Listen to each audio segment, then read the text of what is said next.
Halo semuanya, Sampurasun. Kembali lagi dengan saya eh, di segmen Pancasila, atau kita hari ini akan menjelaskan mengenai atau mengidentifikasi sekaligus menganalisis Pancasila sebagai dasar nilai pengembangan ilmu pengetahuan. Oke semuanya, coba jujur, berapa banyak dari kita yang selama ini memandang Pancasila itu dan ilmu pengetahuan sebagai dasar atau sebagai dua dunia yang terpisah. Yang satu seolah urusan upacara dan kewarganegaraan, yang lainnya urusan logika, lab, dan data. Tapi pernah gak sih terpikir, apa jadinya jika kita mencoba menyatukannya? Nah, apa jadinya jika kelima sila itu kita jadikan bukan hafalan, tapi kompas aktif saat kita mengembangkan ilmu? Entah itu lewat skripsi, penelitian, atau sekedar mengkritisi informasi.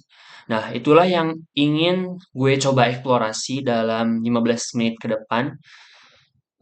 Gue akan ajak kalian melalui 4 langkah konkret, yaitu mengidentifikasi, kemudian menerapkan, menganalisis, dan mengevaluasi peran Pancasila sebagai dasar ilmu. Jadi bukan teori muluk, tapi refleksi dari meja kerja kita sendiri. Nah, langkah pertama dan paling mendasar adalah mengidentifikasi atau menerjemahkan. Kita ambil nilai dari setiap sila dan lihat prinsip ilmiah apa yang terkandung di dalamnya. Sila pertama, ketuhanan. Ini bisa kita terjemahkan sebagai rasa hormat mendalam terhadap kehidupan alam semesta dan hukumnya.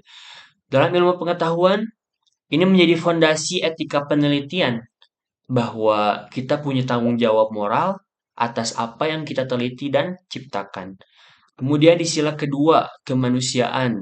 Ini adalah jantung dari etika ilmiah universal yang mana prinsip keadilan, manfaat, dan penghormatan terhadap martabat manusia.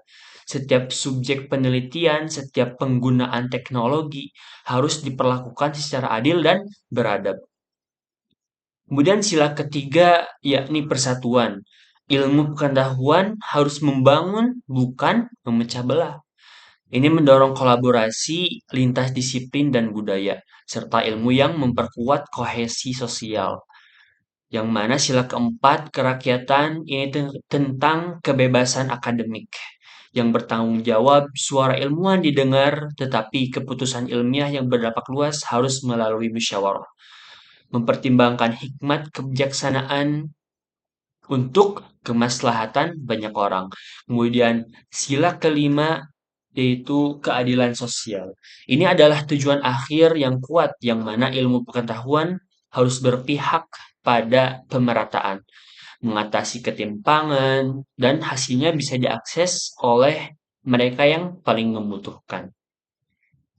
Oke, nilai-nilai abstrak tadi jadi nggak berarti kalau nggak kita terapkan. Nah, sekarang bayangkan kita adalah praktisi di berbagai bidang nih. Gimana cara kerjanya? Contoh misalkan, misal kita programmer yang lagi bangun aplikasi pinjaman online atau sistem rekrutmen AI. Di sila kedua, kemanusiaan, dan sila kelima, keadilan, langsung jadi alarm buat kita. Jadi kita harus tanya apakah algoritma yang tadi itu adil atau justru memperkuat bias terhadap kelompok tertentu. Apakah aplikasiku memecahkan masalah atau justru menjerat pengguna dengan utang. Nah, di sini Pancasila mendorong kita untuk membuat teknologi yang beretika dan inklusif. Kemudian, contoh kedua, ilmu lingkungan atau kesehatan, atau kita peneliti energi terbarukan atau obat-obatan. Nah, dalam sila pertama, ketuhanan, dan sila kelima, keadilan sosial, mengingatkan penelitian kita harus menjaga kelestarian alam dan memastikan hasilnya, seperti obat atau energi bersih yang terjangkau dan merata, bukan hanya untuk kalangan tertentu saja. Kemudian contoh yang ketiga dalam ilmu sosial.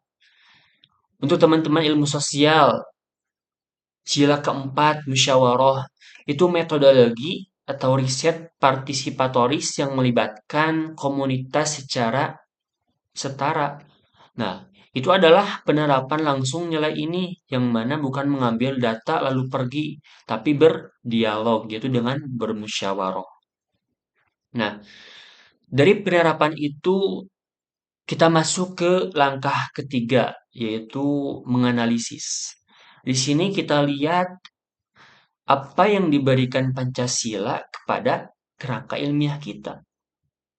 Pertama, Pancasila memberikan konteks dan tujuan atau purpose yang khas Indonesia, yang mana dia menjawab pertanyaan filosofis ilmu untuk apa dengan sangat jelas untuk membangun peradaban Indonesia yang berketuhanan, berperi kemanusiaan, dan berkeadilan.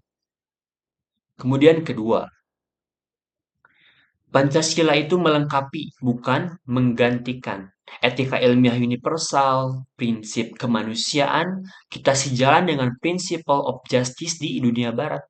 Tapi punya resonansi budaya yang lebih dalam di sini yaitu prinsip musyawarah menawarkan model pengambilan keputusan yang kolektif yang mungkin lebih cocok untuk menyelesaikan dilema etika kompleks di masyarakat kita. Kemudian, langkah terakhir adalah evaluasi jujur. Apa kekuatan dan kelemahan menggunakan Pancasila sebagai dasar negara? Mungkin kekuatan besarnya kita punya kompas etis yang otentik dan tidak diimpor. Ini bisa menjadi pembeda dan keunggulan karakteristik ilmu pengetahuan yang ada di Indonesia. Yang mana Pancasila ini juga mengikat secara emosional dan kultural, jadi lebih mudah diinternalisasi.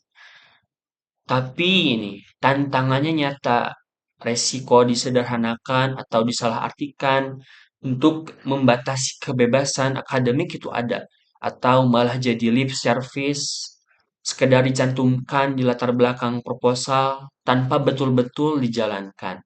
Nah, disinilah pentingnya diskusi terus-menerus dan pemahaman yang mendalam. Sekarang coba kita simulasikan dengan misal, coba misal gue lagi ngerjain tugas akhir tentang algoritma media sosial.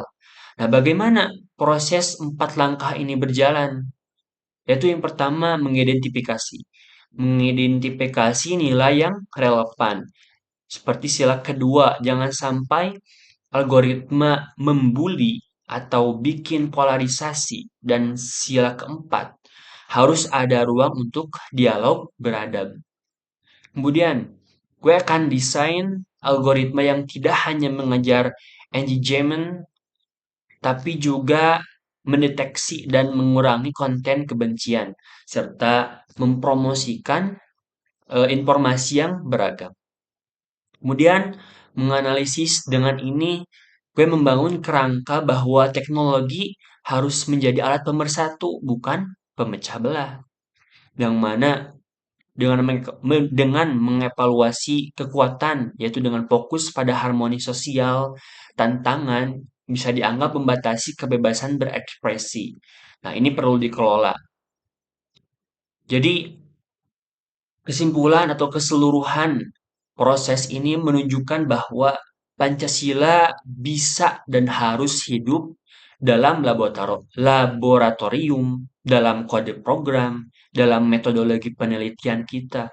Dia bukan penghalang kemajuan, tapi menjaga sebagai penjaga arah kemajuan itu sendiri. Agar ilmu yang kita kembangkan benar-benar ilmiah, etis, dan membumi untuk Indonesia. Nah, mungkin refleksi 15 menit ini cuma awalan.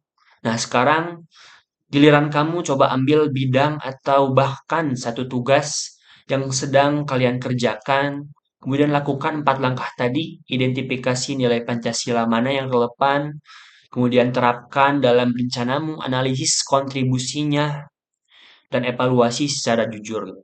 Share pemikiran kalian karena membangun ilmu pengetahuan yang berkarakter Indonesia adalah proyek kolektif kita semua. Mungkin cukup sekian yang dapat saya sampaikan. Assalamualaikum warahmatullahi wabarakatuh.